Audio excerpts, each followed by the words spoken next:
Hello everyone, welcome back to Kranthi's diary. ఈరోజు నేను టేస్టీగా ఈజీగా ప్రిపేర్ చేసుకునే ఒక స్నాక్ ఐటెంని షేర్ చేస్తాను. ఎప్పుడూ చేసుకునే రెగ్యులర్ స్టైల్లో కాకుండా కారం పోసుని డిఫరెంట్గా ట్రై చేసి చూపిస్తాను. మనకి సూపర్ మార్కెట్స్లో ప్యాకెట్స్లో అవైలబుల్గా ఉంటుంది కదా, ఆ టేస్ట్లో ఉంటుంది ఇది. దీనికోసం ముందుగా 2 పొటాటోస్ని బాయిల్ చేసుకుని స్కిన్ తీసేసి తీసుకోవాలి. ఇలా సాఫ్ట్గా బాయిల్ చేసిన పొటాటోస్ని క్యారెట్ తురుముకునే దాంతో సన్నగా తురుముకోవాలి. పొటాటోస్ని ఇలా సన్నగా తురుముకోవడం వల్ల శనగపిండి కలుపుకునేటప్పుడు మనకి బాగా మిక్స్ అవుతుంది. పొటాటోస్ని మ్యాష్ చేసినట్లయితే పిండి కలుపుకునేటప్పుడు పీసెస్గా ఉండిపోతుంది. ఇలా తురుముకున్న పొటాటోస్ని ఒక బౌల్లో వేసుకుని అందులోకి 3 కప్పుల శనగపిండిని యాడ్ చేసుకోవాలి. అంటే ఒక పెద్ద సైజు పొటాటోకి 1.5 కప్పు శనగపిండి యాడ్ చేసినట్లు. ఇప్పుడు 1 స్పూను సాల్ట్, 1 స్పూను కారము, 2 టేబుల్ స్పూన్ల ఆమ్చూర్ పౌడరు, 2 టేబుల్ స్పూన్ల చాట్ మసాలా వేసుకోవాలి. ఇవన్నీ బాగా మిక్స్ చేసుకోవాలి. దీంట్లోకి సరిపడా వాటర్ను యాడ్ చేసుకుని ఇది పిండి ముద్దలా అయ్యేంత వరకు కలుపుకోవాలి.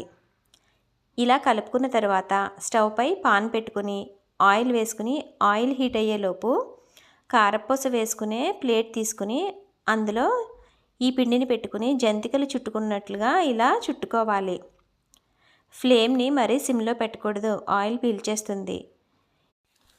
ఇందులో మనం కారము పొటాటోస్ వేసాము కనుక తొందరగా కలర్ వచ్చి మాడిపోయే ఛాన్స్ ఉంది. సో ఫ్లేమ్ని మరీ హైలో కాకుండా మీడియంకి కొంచెం ఎక్కువగా పెట్టుకొని అడ్జస్ట్ చేసుకుంటూ ఇలా ఫ్రై చేసుకోవాలి.